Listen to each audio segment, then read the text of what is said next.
In this video, I'm going to show you how to make TikTok accounts private. So with this, only users you approve can follow and watch your videos. First thing you want to do is open TikTok. Once opened, you want to tap on your profile at the bottom right corner of your screen. This will take you to your TikTok profile. Here you want to tap on the three horizontal line at the top right corner of your screen, and you will see settings and privacy. Tap on settings and privacy, and then on the settings and privacy page, you want to tap on privacy.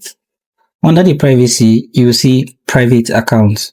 To make your TikTok account private, toggle on the private account, and it reads that your account can be private unless it's a personal account. So you can't make a business account private.